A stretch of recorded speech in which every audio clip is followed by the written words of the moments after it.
Yeah, because 10, when I was 10, I was wondering why nobody loved me. So, I cried a lot when I was around 10, wondering why my parents didn't want me. It's not they didn't want me, they just didn't know how to have me.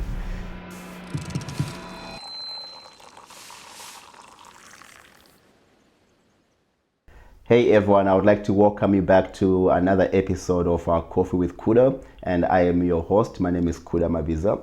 I'm excited to have Jason back here for the second time, and we're going to conclude exactly where we finished from last time. Jason, how are you doing today? Very good, thank you. We finished last time, we spoke about, it was almost the end of homelessness, how you came towards that. Let's just go back the time you were in downtown East Hastings. This is like your second or third year, and you said you were tired and exhausted of being homeless. What gave you that courage to seek help? I don't think I had courage to seek help. I didn't have courage to ask people for help. I was too, I don't know, I was just so lost in my brain and my mind. I didn't know how to look for help. I didn't know how to look for advocacy. Right. I didn't know how to do that. I just didn't see any help down there. There was, I was in an alley with, 1,000 like-minded people, just like me, and we're all just zombies walking around. There's nobody. I didn't really see anybody down there, helping too much. And then you said you knelt down. And that's when I just stopped in the middle of the alley and just started praying to God. I just looked up at the sky and I said, I'm going to die down here. I'm sick. I'm an addict. I have no help. I need your help. And I just said, I will stop using and drinking if you help me. I'll do anything you want. And that's when it started changing for me. That was my help. That's incredible, because why do you ask God? Because previously to this, I think you had said you stopped talking to God because you blamed God for the death of your ex-girlfriend. That's right. And wife, yeah. And wife. So here you, in your most loneliness, most troublesome moment, where you should be maybe hating God even the most, what gives you that? What is going on in your mind for you to say, you know what, I can't do this myself? I think that was just my last reach for help. That was the last thing I could do. Really? That was his last thing. I did talk to a counselor here down there a couple times, but there was just no help. There was no way of getting me off the streets. I don't know why. Maybe it was just my own doing. Yeah. But that was my last reach for help, and that was to God. And then after I prayed, it just seemed to start changing. Things. It's almost like Paul in the Bible, when he was on his way to kill Jesus' believers, and God spoke to him, and Paul said, "Who are you, my Lord?" Do you know what I mean? That moment where it's almost like God just takes over 100%. all of a sudden. All of a sudden. It was just like, it happened fast. It happened really fast. Within a week, I met a friend that I know from the community, and she gave me a phone number, and that's when it changed. So it was about a week later. That's when I got off the streets, and then I didn't stop praying. I have not stopped praying. Yeah, a week later. It was about a week later. Yeah. And then I have not stopped praying since that day. Okay, so you say God help me. Now I guess you become hopeful, like, because all this time you're walking hopeless, like you're constantly hopeless. 100% hopeless. No hope. No hope at all. Filled with fear. Filled with fear. 100% filled with fear. I had no idea what to do, where to go. That's why I just stayed in those alleys, just walking forever. I couldn't even walk. My feet were just bloody all the time. Wow. Yeah. My feet were just street feet. Wet feet for so long. Blisters on top of blisters. Could barely walk. It reminds me that there's a statue in front of a church downtown, and it shows a lady lying on a bench, and her hands are bleeding and her feet are bleeding. And every time I see that, it makes me want to cry. So it reminds me of that time. Wow. Every time I see it. So I don't know why it does, but it just does.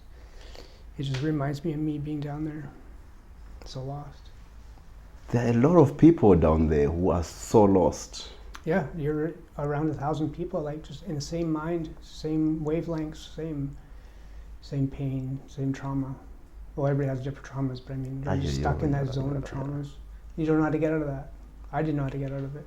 The moment you decide to pray, had you used the same week? Were you still using, or were you trying to stay clean? Well, I mean, for that last week, I still used, but I mean, every time I used, I felt like a loser inside. Because I knew God was trying to help me, and I started believing that God was trying to help me. But every time I started to use, I just felt like somebody was calling me a loser in the back of my head. You're a loser. Put it down. Stop doing it. Stop doing it. There's no more pleasure in There's it. no more pleasure at all.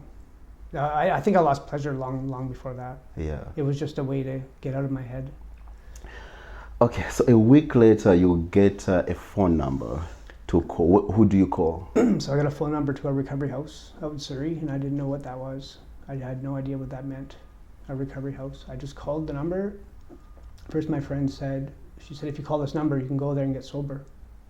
Just don't use. So I called them, and he said, if you come here and you don't use or drink, you can stay here as long as you want. Wow. So when I got there, I was just, of course I was scared, and I didn't know Surrey very well, and I never really spent much time in Surrey. So then I came here, and that's what the guy told me. He said, if you stay here and don't use, you can stay here as long as you want. And the next day I woke up inside the bed in the warmth with the pillow and a blanket. I never looked back. Wow. I never looked back. God just took away. It's like that. The first sleep is like I woke up the next day and God removed the obsession to use.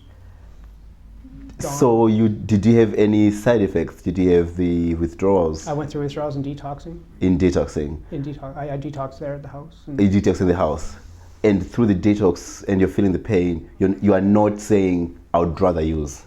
You're saying, this is worth it. I'll go through the withdrawals. I was getting food, I was getting warmth, I was getting a shower, a blanket and pillows. I didn't even think about using. How long did the withdrawals go for? I was sick for about 2 weeks. You were sick about 2 weeks? About 2 weeks. But just sleeping, be able to sleep in a soft bed. I was That like, oh my God, outweighs it's it the all. best. And the food, I remember making toast with peanut butter and jam. And that was like the first week I was there, and I was just like, oh my God, it's the best. Like, I was just so happy over peanut butter and toast and jam. It blows me away. Jason, are there right now people on the downtown east side who are dying to stop using, who are begging to, that are in the same situation that you were in? Is there right now? Yeah. Yeah, of course there is. It's probably even. And they're just waiting for that someone who just reaches out. They're just waiting for the help. Wow. Some people don't want the help, some people do, and like I said, I didn't know how to find it. I didn't know what to look for. You didn't know how to find it. I didn't know how to find it. So there are people who are there who don't know how to find it. Like there is some outreach down there, but I don't know why. Maybe, I think maybe God didn't want me to find those people, so I go through the struggles. Correct. That's what I think. Like all the struggles I went through, I put myself through those struggles. Whoa. And I think maybe God was he didn't want me to find that. He wanted me to be 100% rock bottom. That just so close to death. That suicidal thoughts is the only way out. So I think that was meant to be. Because now it's just so worth it. You speak of suicidal thoughts. I want to maybe a person who's watching and thinking to themselves like, you know what, I'm done with this. And they're going through the suicidal thoughts themselves. How does one continue to encourage themselves like there's one more hope? Because at this point, you had failed to even pray, but you end up saying, you know what, let me do it. How can you encourage someone to say, do you know what, hang in there, even if you're going through these thoughts? Suicide is a permanent solution to a temporary problem. So if you get through that day, if you take your life, you'll never be able to enjoy the good things of life that can happen. And you call it a temporary? It's a temporary, because your problems right now, or for myself, my problems are temporary. And if I kill myself over it, I'll never be able to get through that problem and try other problems. I hear you. And have other beautiful things in life. So to encourage someone to just understand that this is a temporary problem, no matter how long you've been addicted for. You don't need to do that permanent solution of suicide. You don't need to do that. Life can be good if you're willing and open to do it. Yeah. You have to put the work in. It is so worth it. I wake up every day happy today, happy, and I can't wait to get my day started. Yeah. And just the first thing I do is talk to God and thank Him for waking me up. Thank Him for keeping me sober yesterday. Just gives me a chance at beautiful today. Wow. Yeah. So now that you get this phone number, you call a recovery house in Surrey. You're coming from Vancouver. Yeah. You come to Surrey. You go in this place. Everything is amazing. You're enjoying the simple things of life. What are the? Oh, first of all, how long are you in the recovery house for? I stayed for 14 months. You stayed there for 14 months. However, you could have stayed as long as you want. Well, I had to go to a couple different recovery houses because Okay. sometimes I felt like I didn't fit in, so I asked to leave just so I could not be around people. It's like, some guys just have a lot of big egos Right. and attitudes, and I can't be around that because I'm trying to focus on myself. So I wasn't comfortable. I asked to move, and They supported you. So yes, they sent me to a different house. I moved to a different house, and I moved 3 times until I found the right house to be with the right guys, and it worked out. That's It worked out. incredible. 'Cause I just didn't want to go back to the street, and I would do anything not to go back to that street. So when you say you gotta put the work in, it's You like gotta put the work in. literally you've gotta put the work in. 24/7. It is. If I don't fit in here, if I end up getting into some Why should I go back problems. to the street because of somebody else's attitude, bad attitude? Well, I mean, I'm trying to focus on my life here. Do you know how many people have said that? Like, I was in a recovery house, but then this guy did something. Yes, that's blame. And right. I can't blame anybody for that attitude. That's their will. But I can choose how I react. And if I'm not comfortable there, then I will move until I'm more Wow. comfortable. I Okay. just don't want to go back to Hastings. I don't ever want to be homeless again. This is your goal. This is your My mind. goal frame. is to be happy and free. I think it speaks a lot to like people like immigrants, for example, who come and settle in like a place like Canada. They go through rough times, this and that. They speak about it. I was Absolutely. abused at work. But there's no way I was going to go back where I came from. So they look at that, this is my goal, and I'm going to achieve my goal. It's amazing to hear from you. So now that you find this place the third time round, you're staying there and you're sober. Sober, yeah. You're clean. Are you working? How are you No, I did keeping not yourself work. busy? How are you? I focused on recovery. So for the first year, that's all I did. First 14 months, that's all I did was recovery. I went to counseling. I got a sponsor. Went through the steps. Did the 12 steps program. I went to group counseling. So I did all these I did all these outside things just to make sure, because I mean, sponsor's good, doing the steps is good, recovery is good, but I need more than that. I need to work on my traumas. I need to go to counseling one-on-one. I have to, right? So you worked on your traumas as well. 100%. And this is, I think, a big struggle that people who are trying a recovery, or like they're in recovery houses, they tend to fail to conquer. Is the idea that, well, now that I'm in recovery, I'm good, but seeking that counseling, I think it sounds like it plays a vital role, because we spoke to someone on the show as well, and they spoke about counseling being a vital part of. Vital. That's the reason why I started drinking and using drugs, because of those traumas. So after a long addiction, as soon as you stop drinking, you still have those addictions, or you still have those traumas. They're still there. So how are you going to deal with them? Because they're going to be inside your head every day. Someone's going to trigger you. So you have to learn to get through those triggers. So I did tons of counseling. I went to a treatment center twice. So yeah, first I did 2 Red Path programs, which is a native trauma healing circle. So it's 2 12-week programs. You sit in a circle with people and they just run you through the program, traumas, triggers, addiction, a lot of stuff that's really hard to work on. So I did 2 of those, then I went to a place called the Round Lake Treatment Center, which is also a native trauma healing addiction center. And I went there my first year, and then I went back my second year just in case. And it was so hard, but it was so worth it. What's difficult about it? Standing in front of 30 people and talking about everything that's hurt you in your life, everything. I had to stand in front of 30 strangers and tell them what it felt like to wake up beside my wife dead in bed. I had to stand up in front of that group and tell them what it was like to be taken away from my parents, watch my mom get forcefully abused by men, and so you have to stand there and talk about it in front of everybody by yourself. And it is the hardest thing I've ever done, but it is the most. It just so much like freedom from that. It's hard at the time, but when I left there, I left a different person. I felt lighter, felt happier, felt free. It was hard, but Man, a lot of people got kicked out, but I stayed. Seriously. Yeah, or else just left because it's too hard. They want to go use. and just not think about those traumas. They would rather not go through You have to get through the traumas. You have to go through the traumas. You have to get through the traumas. Now those traumas don't bother me so much today. Um, They're still there, but I live with them. I know how to live with them. Exactly, yeah. There was a doctor I was watching on basically addiction, and that's one thing I was emphasizing on. The addict that you're seeing in front of you is covering pain. Gabriel Mate, he talks about that. Right. It's covering pain. So how do you interact with the person who's covering pain? Number one, it's up to us as a society to stop judging the person. 100%. You can't judge them, because then you're adding more guilt and shame to them. Boom. And that's more bricks on top of their chest, and you don't need that. Then less They don't care need for that. them. They have nothing to lose now, kind of thing. Like, so now we are kind of, the more we educate ourselves about addiction, the more we understand that person, like you said, their mom was forcefully raped by other men in front of the child.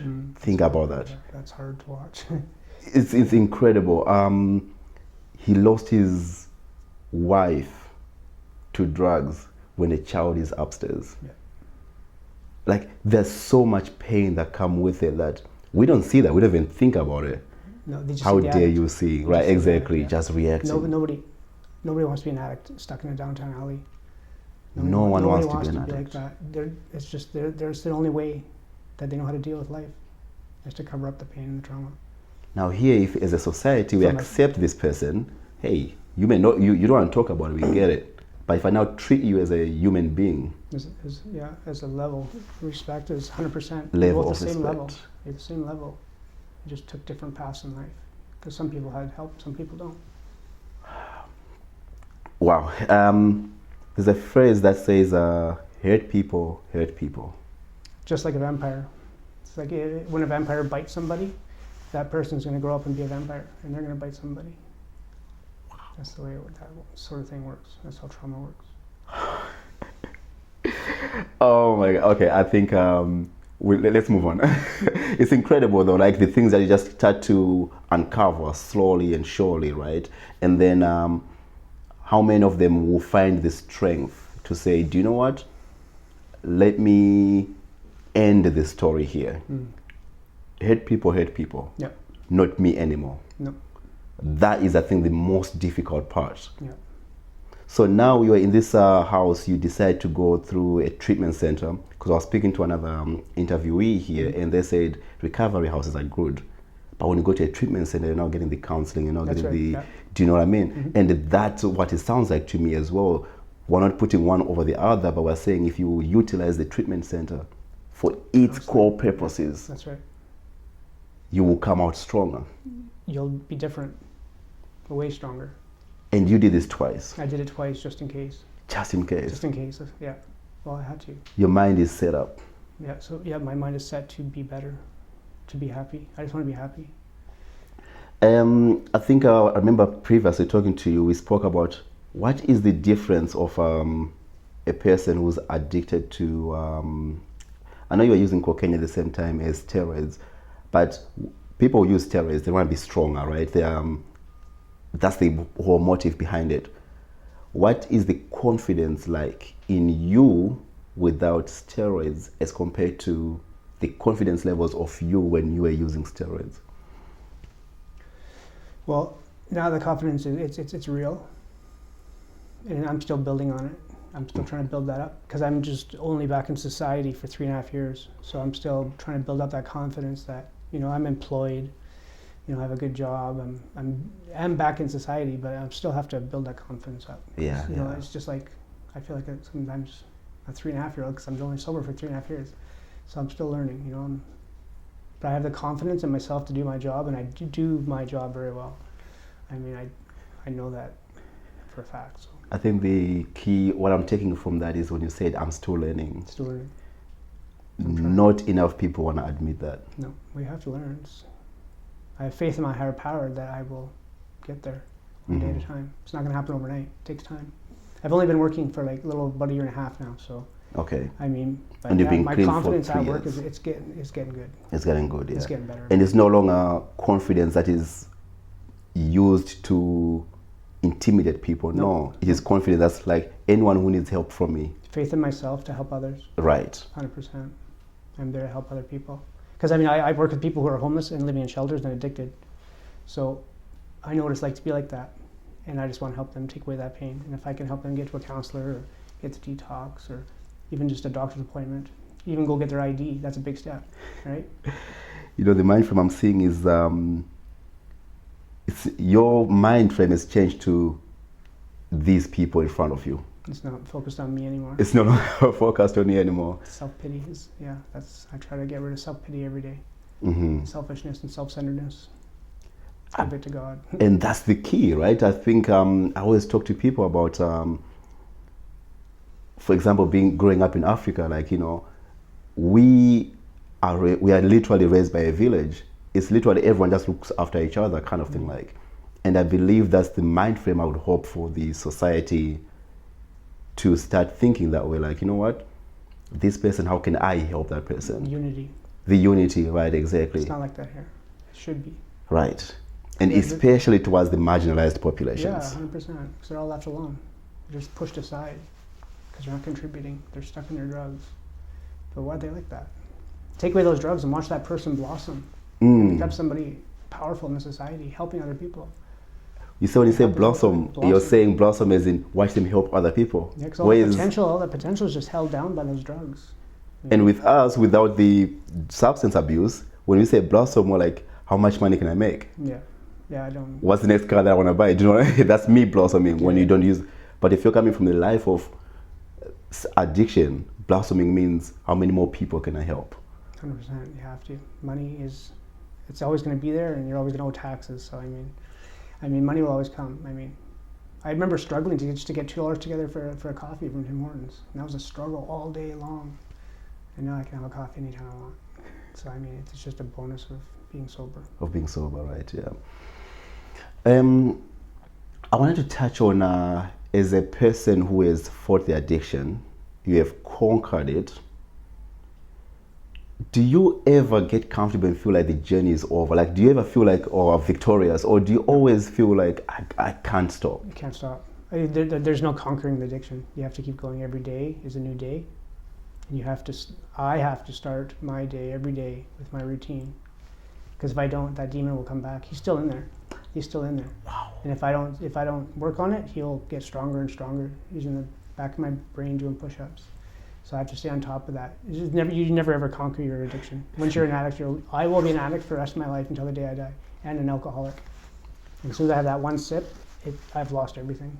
With another person here, a couple of interviews back, she said the same thing. She's like, Kuda, I'm always going to be an addict. Always. I will always be an addict, a dope fiend, an alcoholic. Always. Just today I just didn't use. And I haven't used the day before, thank God. But I mean, if I do, everything is gone. I lost everything. And I don't want to do that today.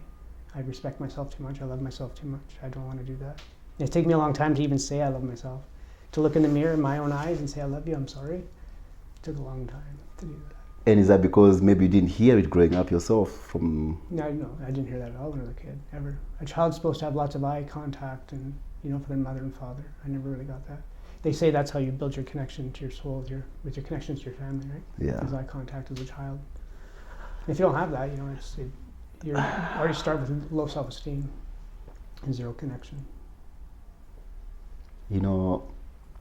So much more, I guess, understanding of things happen when you go through certain struggles. And I believe that's what I'm kind of like just getting out of you here. So I do want to talk about now your routine and how it strengthens you and how you're able to stay clean now and just be able to, wake up happy. And before we do go, we're going to take a 2 minutes break actually, okay. And then we'll touch on that. Welcome back, everyone. I'm excited again to continue this conversation with Jason. So we last spoke about your routine that keeps you going and how you're able to stay sober as well, right? It's just been an important part of your life. Walk me through it. What does your morning routine look like? My morning routine today, it's the first thing I do. It's the first thing I must do for my day ahead. So when I wake up, I'll feed my cats. Okay. Take my, I have a milkshake in the morning, right? Drink, and then I pull up my book and I write for about 3 pages, about a half an hour. I write everything that comes to my mind. So static from yesterday, static from the future. Maybe I'm thinking about something that cut me off yesterday, or maybe I got to feed the cats, or I got to pick something up, or just whatever happened at work yesterday. Maybe I got into a little tiff with somebody. Right? So I write all that stuff out. It's just static from yesterday and the future. So it's called a mind clearing process. Okay. So it clears my brain, and then I will do a top 10 gratitude list. And number 1 is always waking up sober. I always thank God for waking me up sober. Number 2 is always living a sober lifestyle. And number 3 is my health, my mobility, my ability to see, hear, and breathe, and the list goes on. It's just usually whatever I'm grateful for that day and whatever comes to my mind, and then I pray. And then by then my head is clear enough from waking up that I can pray. So I'm usually awake for about 40 minutes before I pray, and then that's when I pray to God. And I just thank God for my sobriety and waking me up sober today, and my health and my mobility and my friends and family, my program, my cats, my job, just everything that I have been given since being sober. And this is a process of up to like 45 minutes-ish, an hour. My morning routine usually takes me about 1.5 hours, 2 hours. An hour and a half. So I'll wake up at 4. I just wake up 3:30, 4 in the morning. I'm just wide awake. I don't know why. I just do. I go to bed around 9:30, 10, and I just wake up. And I can't wait to get started. And then I start reading. After I pray, then I read literature, recovery-based literature, daily readers, do that sort of thing, and that. Do you know? Just to get focused on my recovery. I have to remind myself that I'm an addict. I have to remind myself that I'm an alcoholic, and I have to remind myself to stay sober today. So you wake up at 4 in the morning. Your routine starts every day. I just wake up. I don't know why. I just do. I'm really happy I do though. Yeah. So I don't start work till 8, so it gives me 4 hours. What am I gonna do? And you're productive in those hours, right? I don't even touch my phone. I don't touch any social media. I'm actually not on social media, so. Really? It's good. Social media for me, like Facebook and Instagram and all that stuff. Facebook for sure gives me too much static in my brain. It's just too much. I don't need to read about other people's problems or issues and stuff like that. I don't need that. I have enough negativity in my brain. I don't need more. I mean, I do have an Instagram account, but I'm not on there very often. And if it is, it's usually about animals. So I like watching cats and dogs and stuff like that, right? A lot of spiritual stuff on there, but it's not too often. Yeah. It's not on my phone, it's on my tablet, so it's not with me. So it's not with you. I think with a lot of people who talk about, I want to be successful, I want to run a business, I want to do A, B, C, D. But then if you tell them, listen, how many books have you read, for example? They'll barely say anything. I've read more books in the last 3.5 years than I have in my entire life. Oh, there you go. Yeah. One of the best books I ever read was the 3-book series, and that's Conversations with God. That is one of the best books I've ever read for myself. Conversations with God. Conversations with God. It's just imagine yourself sitting down at a table with God, asking Him any question, and the answers that come from God are mind-blowing. It's a 3-book series, and it is absolutely amazing. Wow. Okay, so we go into reading and then just journaling. Someone also says if you can do that, you clear your mind so much. Clear your mind, get that static out of there, so you can focus on things without being distracted. I don't want to be distracted by what might happen in the future, because my mind can go there. I can think about who knows what, and it's just always negative, and it's always not true. And it's not true because it's the future. So you're busy clearing your mind. Clearing my mind. And yet some of us wake up in the morning, first things we're downloading things into our mind on our phones. 100%. So if you're looking at Facebook, you're getting nothing but negativity right in the beginning of the morning. So why start your day with all that negativity? I have enough negativity in there. If I want something negative, I'll guarantee within 20 seconds I'll have a memory of being stuck on Hastings. Wow. So I don't need that. There's enough in there. I don't need negativity. I want to be happy, and I want to think about positive things. Okay, so in your line of work, I know you're constantly helping people who are in addiction. Mm-hmm. You are working with community partners who need support in ABCD. That's right. But this is you being there for individuals and being that, showing the support, right? But if someone was to say to you, let's just talk to 2 different people. Let's talk to a youth, a younger version of Jason, who's in his 13, 14 years old. before really being addicted to cocaine and stuff. But a person who's gone through the pain of seeing what happens to your mom, who's seeing how your dad is going to jail, A, B, C, D, what would you say to that person, or how could we advise that person so they don't end up walking this life? Because I know to you it has made you who you are today, and you can be saying, you know what, Kuda, I'm happy with who I am. But how could we have avoided the last 15, 20 years, for example? I would think that person needs connections to other positive things in life.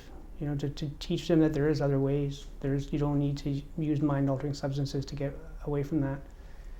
You know, I think I know I needed somebody to talk to. I needed somebody to look up to, a mentor. I didn't have that. You know, I needed a positive mentor who was not doing drugs and alcohol. So if I can be that mentor and saying, you don't need to do those things. You don't need to hang with those bad people, hang with those friends that are doing bad things and stealing stuff and stealing cars, and it's a bad road to go down. Like, you know, if I could be positive for somebody, I will 100% be positive, and I will listen to what they have to say. You know, a person just needs to get all that stuff, all that anxiety and fear off their chest. Okay, Jason, so you're saying at 10 years old, you are crying at home wondering why no one likes you. And this is because I'm trying to wonder, how could we as a society have helped Jason, and when was the best time to help Jason? I think you said 15, 16 is far too late. For myself, it was. For yourself, exactly. So at 10 years old, while you're wondering why someone doesn't love you, you believe that would have been a perfect time for someone to say, oh, hold on, okay, it's okay. Like maybe if I had like there's there's the thing called Big Brother program. Big Brother. Maybe if I had a big brother, somebody could show me the way and show me to be positive and sober and stuff like that. I didn't have that though, but I think that would be a good start for somebody that age. Yeah, because those programs are out there now, right? I guess. Now they are, yeah. Wow. I think that'd be like that. You know what? It's tough, this question I'm gonna ask right now, because it's like it's a young child, right? But is it possible for a young child to go asking for that help? Because at that age you're crying at home, but do you go seek help? I didn't know how to. You didn't know how to? I didn't know how to. That's why it was easy to start, sneaking alcohol. Because it gets you out of your mind. And then it just slowly progressed from there, right? As a teacher in elementary, middle school, maybe even high school, if we are seeing this little signs and symptoms of substance abuse, how can a teacher play a role into someone's life? Do you think your teacher could have made a difference at all? I had some really good teachers in elementary and high school that said some good positive things.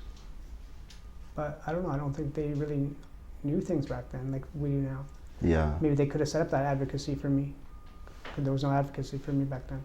But we do have that now. So if I can be a good advocate for somebody and give them some resources, because there's so many resources out there today. Yeah. I didn't know how, even when I was 40 years old on the streets, I didn't know how to advocate. I'd get advocacy, I didn't know how to. So I had no idea. And it took me a year and a half being on the streets before I found there was even a food bank. I didn't know what a food bank was. So I never had to access that. It's an interesting point, because I guess we are going to understand what a food bank is, because we are high functioning. I guess we don't use substances. We are out there in the community. But then a person who's actually suffering from addiction, they don't look for those things. I didn't know how. So you don't know how exactly. So maybe there could be more education, perhaps. 100% more education, because something you don't even know that you don't know those things. Exactly. Yeah. Like you don't even know that those things are there, and you don't even think about it because you don't know. And these are the things of life that now, had you known, you would have used. Yeah. Now I can be an advocate. Now I teach those things to some of my clients. Yeah. And suggest those things, and there's advocacy places in the city that I can take people there, or give them the phone number and say, hey, call this number. It's going to help you. Yeah. And I do that on a regular basis. And I have seen people get out of the shelters and into recovery homes and start sobriety. Yeah. It's a beautiful thing. It makes me really happy. Wow, that's incredible. So we asked about your questions that we asked about how you would interact with a younger version of Jason, right? But how would you interact to the 30-year-old? 40-year-old, maybe even the version of you after you lost your wife. The last time when she took methadone from your brother. That moment, a month later, even 2 weeks after, how could we have avoided or supported Jason from going down this dangerous path? Yeah, support, the people I deal with, they need support and they need advocacy, like I said, and counseling. Some way to get off the drugs, because the drugs are just going to hold you there. They're just chains, and those chains will hold you to that trauma. And you don't want to think about that trauma, but they're there, right in front of your brain. It's like you're chained to them. You get off the drugs and clear your head, you can get away from those chains. Okay, so what I'm hearing is this, and it's by no means am I saying it's easy. It's not easy. A 10-year-old, we are saying someone must show the love and must say to this child, you are loved. Because now you're learning to say it to yourself. 100%. Right? A 10-year-old, someone to be there and intervene and show love. It sounds like love is key. Love is everything. Love is key. This is to the 10-year-old. To the 40-year-old, though crazy, impossible, and difficult, however, teaching about counseling and trauma counseling is one of the most important steps. Self-love. Self-love. That is self-love. Doing that stuff for yourself. Because now if you don't get over the trauma, it keeps haunting you. It'll hold you there forever. You never truly get over the trauma, you just learn how to deal with it.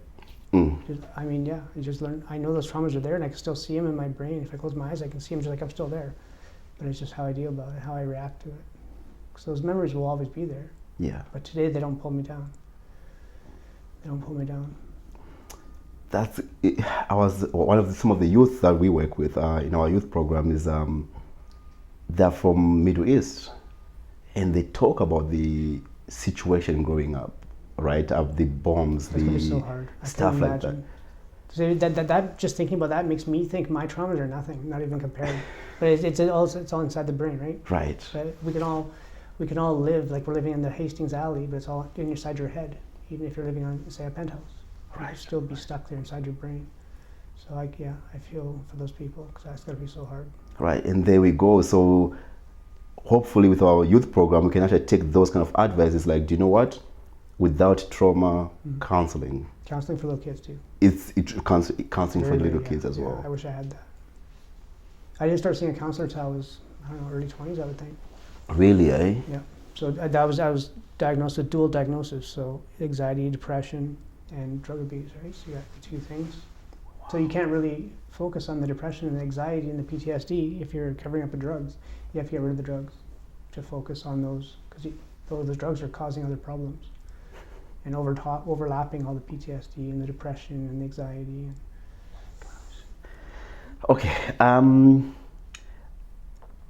It's interesting. Like we started this show for the sake of you come in, you tell us how you went through these struggles, and hopefully we teach someone else. Mm-hmm. But man, I would love for kind of these stories to impact someone. Do you know what I mean? Like I'm hoping to speak to someone who can say, look, Jason's story literally is like my story, and thanks to this, I found a way to find courage and seek counseling. Mm-hmm. Because even you're telling me people in a treatment center sometimes struggle with it. And counseling will help. It will help so much. Because your sponsor is really good. Like I have a sponsor, he's 20 years sober, but there's things I can't tell him. There's things I can tell my counselor. Right, yeah. Right? So if I can't tell my sponsor because I don't feel comfortable, I can always tell my counselor. So if you're having, help from both ends.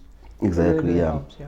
There you go, you're being raised by a village. Yeah, exactly, 100%, right? Exactly. You have to allow someone to play a role in your society, in your life at least.